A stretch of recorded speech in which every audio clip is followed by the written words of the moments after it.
Hi guys, and welcome to this episode of the Happy Knitting Podcast.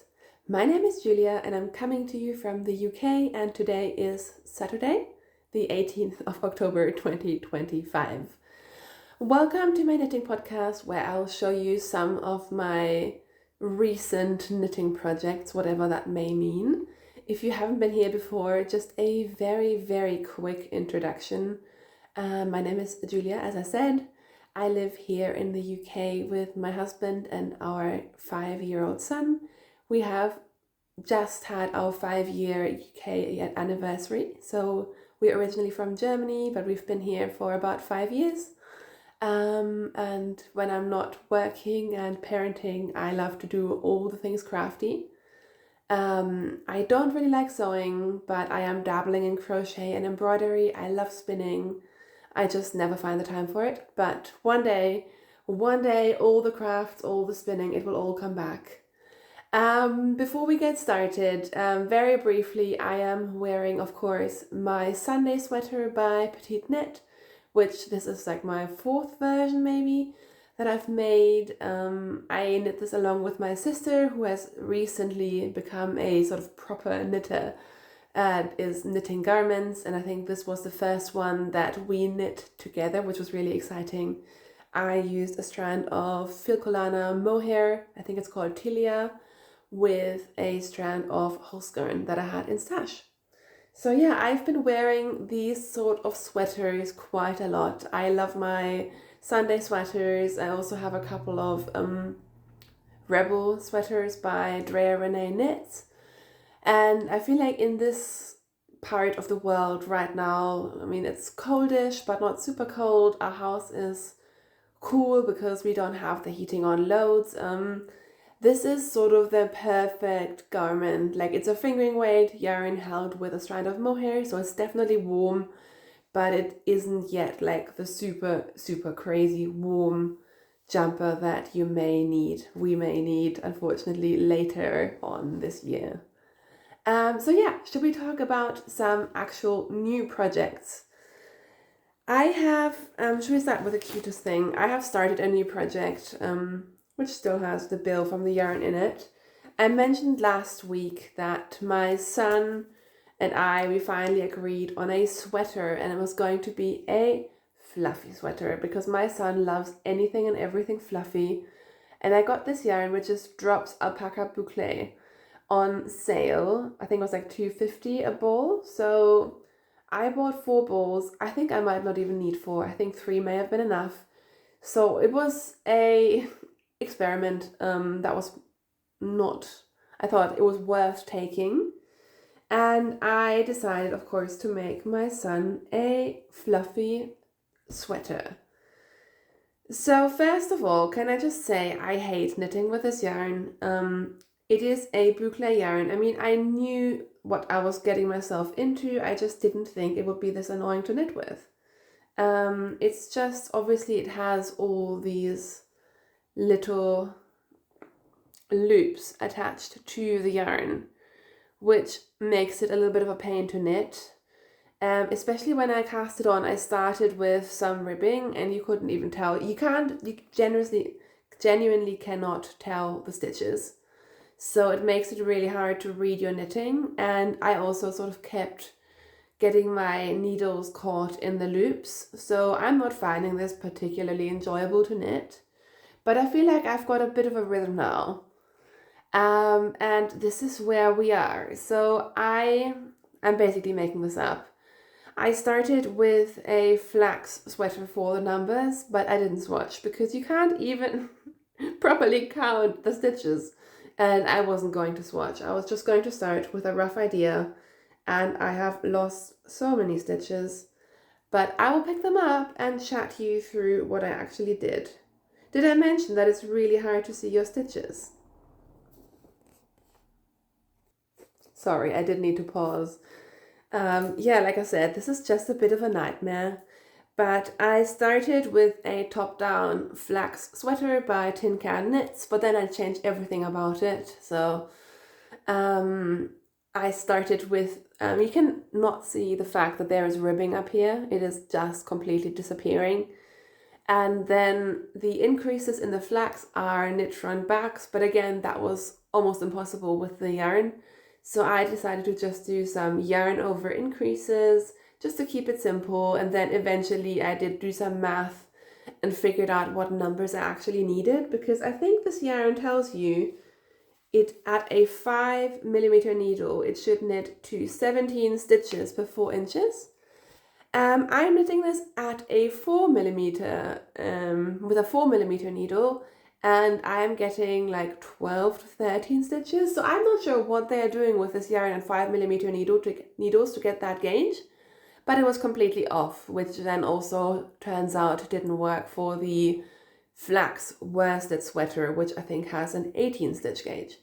So yeah, I just basically did the maths. I measured some of my son's sweaters, figured out how many stitches I would need to increase for, and I have since split for the sleeves. So the sleeves are both on little fake barber cords, and I can now, if I stop dropping stitches, I can just work down the body. I also realized, A, because of my gauge, and B, because of this yarn not really having much memory like a wool yarn would, the neckline was really loose on my son, and I've seen a couple of people do a sort of solid color neckline for these sweaters, and it actually makes it look much more finished, and I really like the look of it.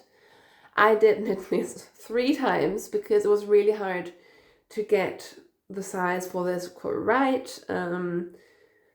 I held some Ficolana Awetta, which is some sock yarn double, initially on 3mm needles, but it ended up being too tight despite me modifying my stitch count and bind off. So I ripped it out and did it the 3rd time with a 3.5mm needle.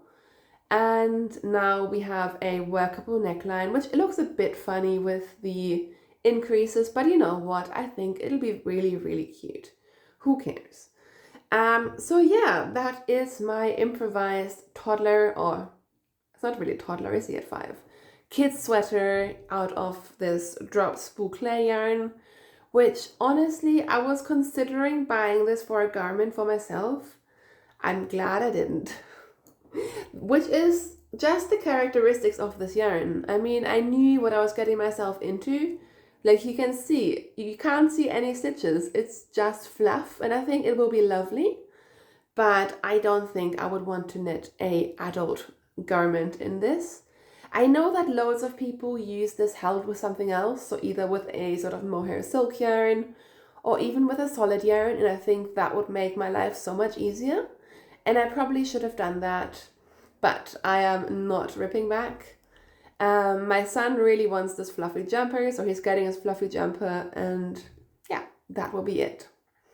I'm aiming for a sort of 5 to 6 year range. It is quite oversized in terms of the chest circumference anyway, so hopefully he can wear it a long time.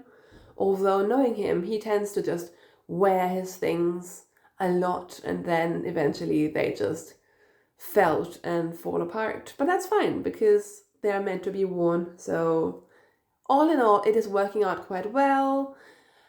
It's just because you have to focus on this. Usually this sort of stockinette knitting would be what I knit on in the evenings or like while watching telly.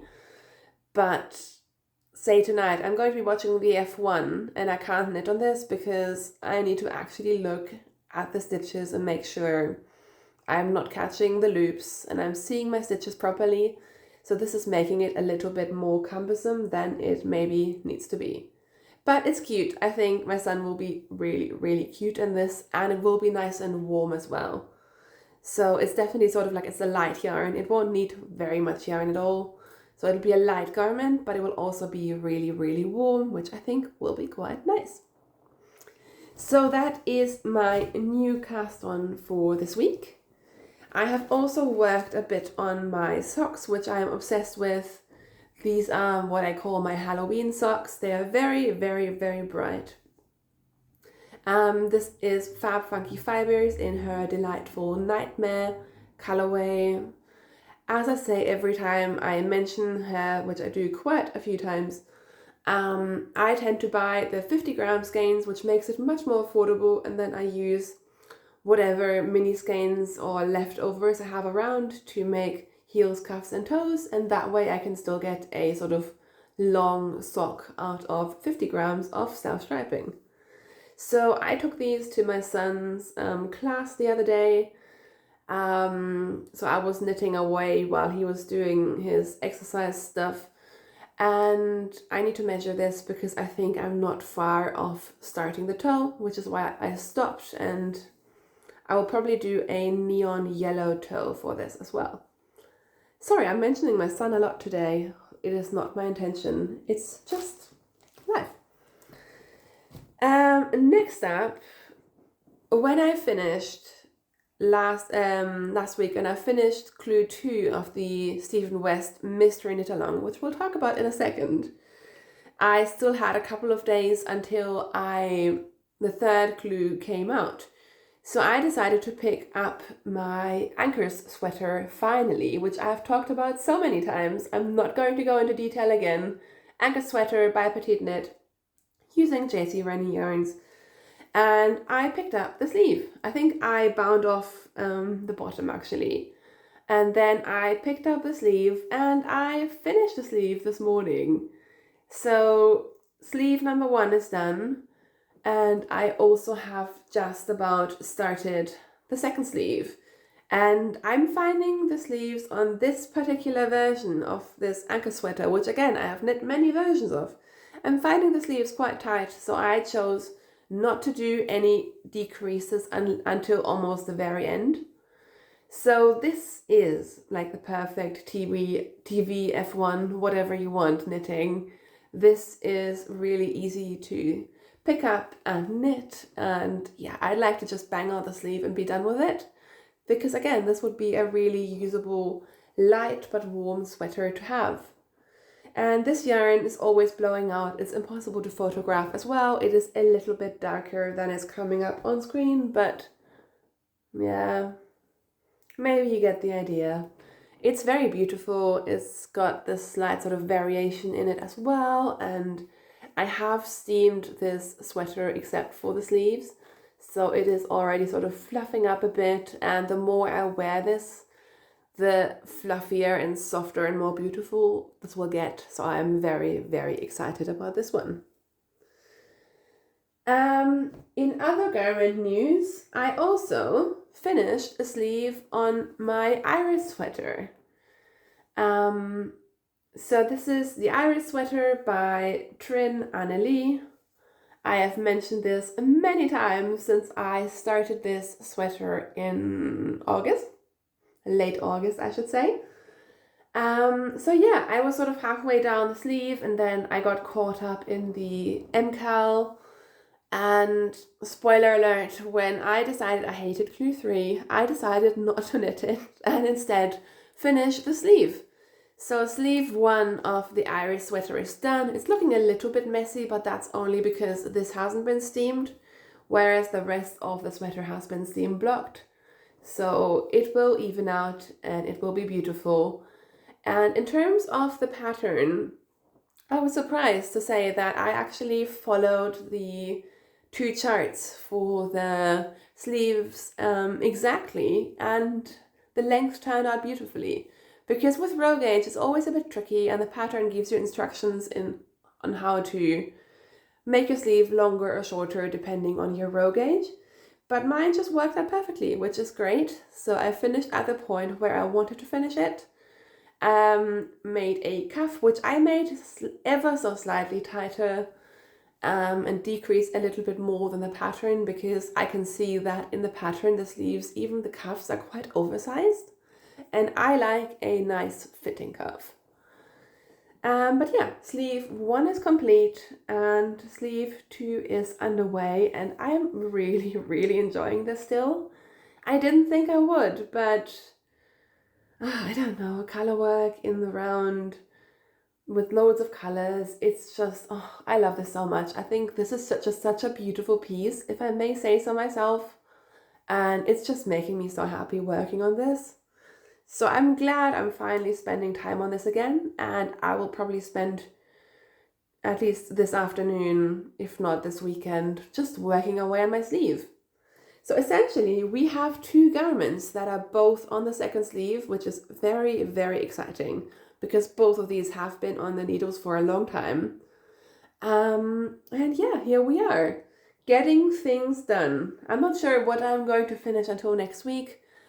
In an ideal world, I would like to finish both. In a realistic world, maybe I can finish this one. We shall see.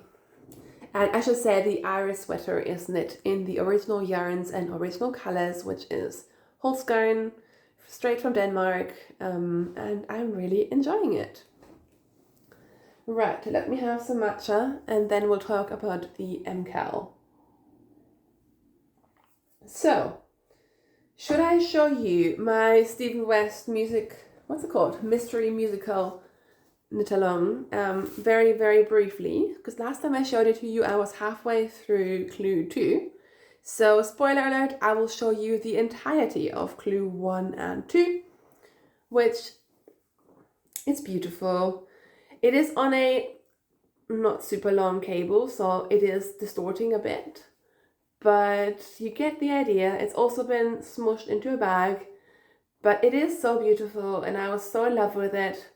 And then, unpopular opinion, I hate clue 3, which some people will love it, some people will not like it. That is what you get for a mystery knit along, so I'm not saying this to complain. I'm fine with it. I always knew going into this mystery knit along that I might like it or I might not like it.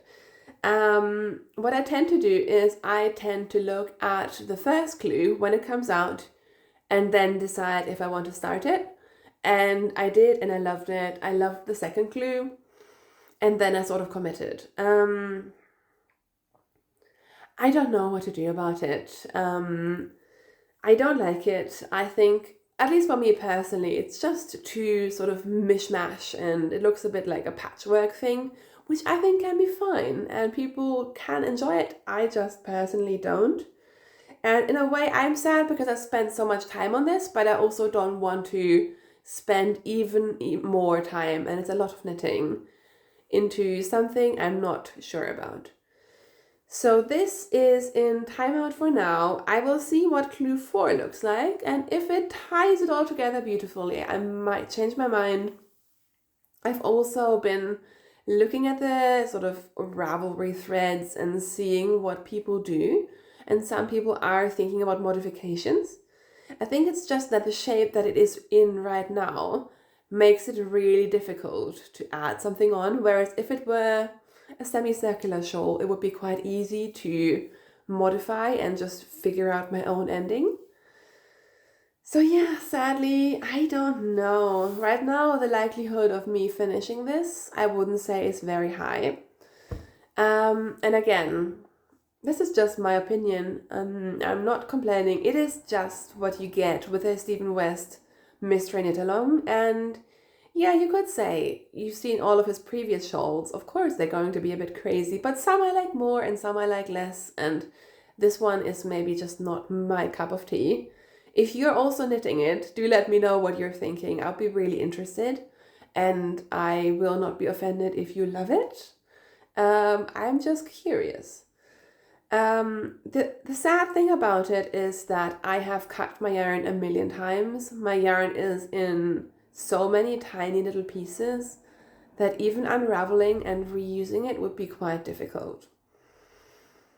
So yeah, I don't know what's happening with it, but right now, honestly, it feels really good.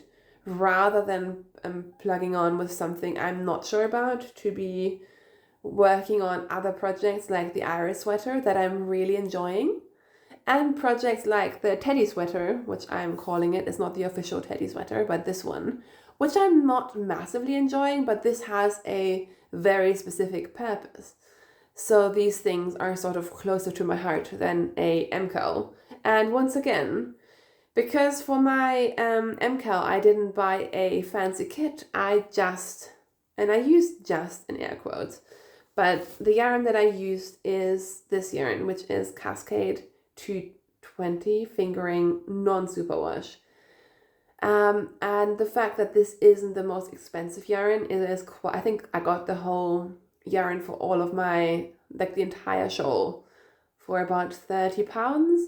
And that also makes me be a little bit more relaxed than if I'd spent, say, 100 quid on this MKAL. So yeah, let me know what you think. I am interested to hear opinions, not necessarily about what I should do, because I will figure something out. I think I know what I'll do, but just if you're knitting it as well, I would love to hear what you think. And if you are still on board the MKAL train or not. Yeah, so that is basically, I'm just looking around, that is what I've been actively knitting on. I still have my blankets going, I still have my Osaka scarf #1, I still have my Olga sweater, but yeah, I feel like I'm relatively good at least working on things that need to be finished. So if I do finish 1 or 2 sweaters this week, I may cast on something new. Which reminds me, I completely forgot to tell you about my reclaiming yarn adventures. So let me get that and I'll show that to you. Right, I actually lied to you, I'm sorry. I mentioned my red sweater that I've been wearing loads in the beginning of this episode, which is this one. I did go and get it, but this is called the Nebula sweater by Andrea Mowry, Drea Renee Knits, which I always confuse with my Rebel cardigan by Anke Strick, which is also, I also knit in a red yarn, but this is the Nebula that I was talking about. But yeah, I have been obsessed with red garments recently. I have been for a while, I have quite a few. So when it came to reclaiming yarn, which I mentioned last week, the concept of buying or picking up or thrifting used wool yarn, wool sweaters or cashmere sweaters, and basically, taking them apart to reclaim the yarn, of course, I looked for some red sweaters. And while we have a lot of charity shops around, I have been looking for a while, but I've never really found any usable sweaters. So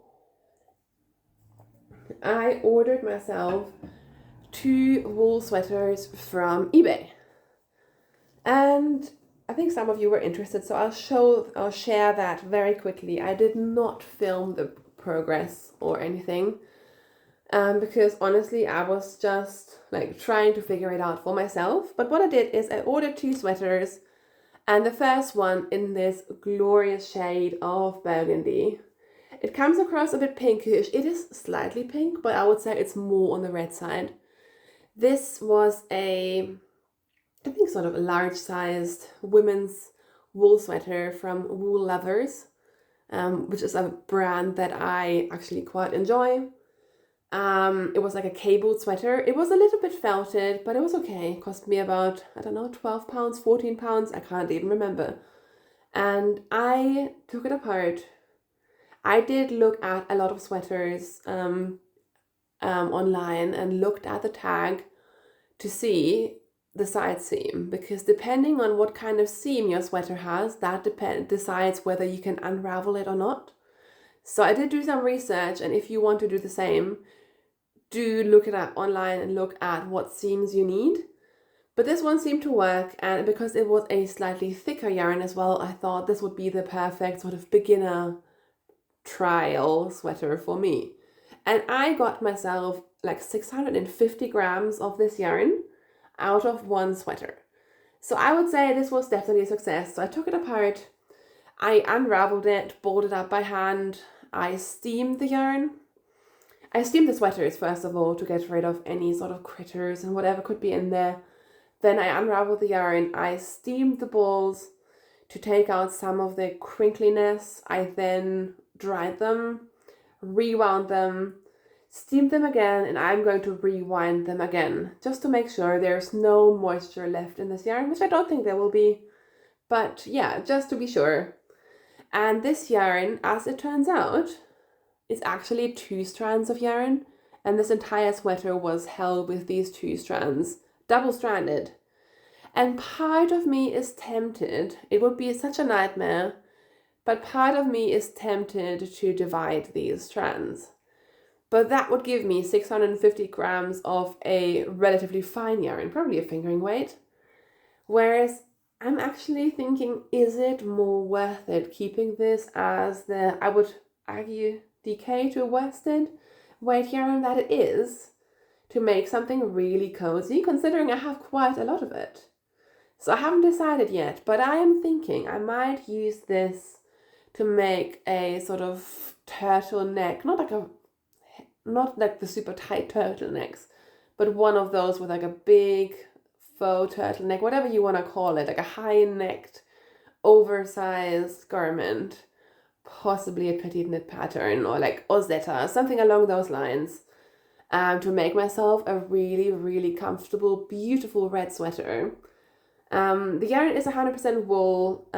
It is not super, super soft, but it's also not itchy. It's a wool. It's a medium wool, I would say. And yeah, I really like it. So this one was definitely a success. I have more of these cakes. Like I said, I'm going to rewind them. Can't talk today. And then hopefully knit with them soon, because I think this would actually be beautiful for like winter and Christmas time, and I really, really like this. So success on this one. And then the second one I bought was also a reddish sweater. This is the yarn I got from it so far. I don't know where it is. I could show you some parts of it because I haven't unraveled all of this. This was a small men's sweater. The yarn is 60% wool and 40% cotton. And I bought it honestly because A, it was £5, and B, it looked really beautiful. The yarn is really beautiful yarn. But it did turn out when I actually got it into my hands that this one was quite felted. Not fully felted, more like fold if you're a spinner.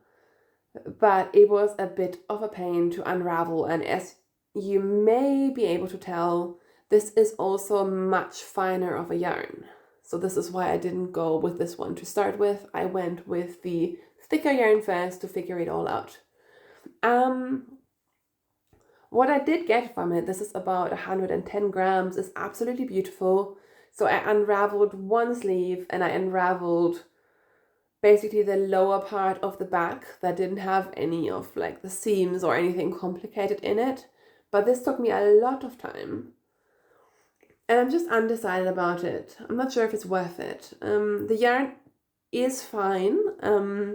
There's nothing wrong with the yarn, and I know we can buy yarn that is slightly felted, which is also fine. But yeah, I'm just not sure. I'm not sure if it's worth the effort for the quality that I'm getting out of this. I think having a wool cotton yarn would actually be quite nice to knit with. But yeah, I'm just not convinced. So for now, I'm just gonna hold on to these. I'm going to bag up the sweater, which again, I steamed. I'm gonna put it in a Ziploc bag just in case, but it should be fine. But yeah, I'm not sure. I'm not sure about that one. Is it worth it? If the yarn isn't, I mean, both yarns aren't like 100% great, but I think this one, if I knit it up, it will last me for a good long while. And the process of unraveling it was a little bit annoying, but it was very doable. Whereas this one, like, it needs a lot of force to even unravel, even if you don't have any sort of knots or snags or anything like that. So annoyingly, I also can't unravel it on my wool winder because it just breaks, and it's just a bit of a nightmare. So yeah, I'm not sure about this one, but I feel like all in all, considering I'm doing this for the first time, it was pretty successful. And honestly, if I just use these 100 grams for some kind of accessories, I'll still only have spent £5 on this. So I'm still calling it a win. I don't think I'll be doing this every week because it is a little bit cumbersome, and I do have a lot of yarn already, so I don't want to just add yarn into my house for no reason. But it was very fun, and I could see myself sort of, maybe one day I will find a beautiful cashmere sweater at a thrift store or charity shop, and then I know what to do. So yeah, that is my experience of reclaiming yarn. Not sure what I'll do with the rest of the sweater that I have laying around. Obviously it is in pieces and all over the place. And some of it has clearly had a sewing machine sew over it. So some parts won't be usable anyways. It's just a matter of, do I want to use the parts that I could actually unravel? I don't know. I honestly don't know. The other thing is I only got 110 grams out of one whole sleeve and the easy part, sort of the bust down part from the back. So probably realistically I could only also get another 110, maybe 150 grams if I'm lucky out of this. So I won't get a massive amount of yarn either way, whereas the other sweater I was really surprised. I got sort of 4 or 5 big balls, and then when I weighed them it turned out to be 650 grams, even more than that I think. So this definitely gave me a whole chunk of yarn, whereas the other one is more work and is not really giving me that much yarn. So yeah, that is what I have been doing this past week. I'm going to get back to knitting on my iris sweater because I have the rest of the day to myself and I'm going to be enjoying that by knitting. This has been a longer episode, which we haven't done in a while, but I also feel like recently I just haven't had the time and brain space to record like proper podcast episodes. So it feels good. It feels good to be doing this. I apologize for the fact that I cannot speak today. I'm not sure. I think it's been a long week and we're all just going a bit loopy. There's one more week until half term and I'm only working one day in half term and then we'll be off on a little city adventure. So I'm really excited about that. And I think I need the break because I'm just going loopy. There's just been too much going on all fronts. So it'll be nice to have a bit of a break. Before I go, is anyone else going to the Woolwich Make Joy yarn, is it a yarn festival, yarn event in November? If so, do let me know because I did buy my ticket and I'm really excited to go again. Especially because I haven't really attended any knitting events this year. I didn't go to the Knit and Stitch show. I didn't go to anything really, but this one I'm really excited about. So let me know if you're heading there as well, if you're in the UK. And otherwise, as usual, please do let me know what you're working on. I'm always interested to hear and be inspired by all of your projects. And wherever you are in the world, I hope you are healthy and safe and you have some yarn to play with. I shall talk to you sometime next week. Until then, happy knitting. Thank you for watching. Bye.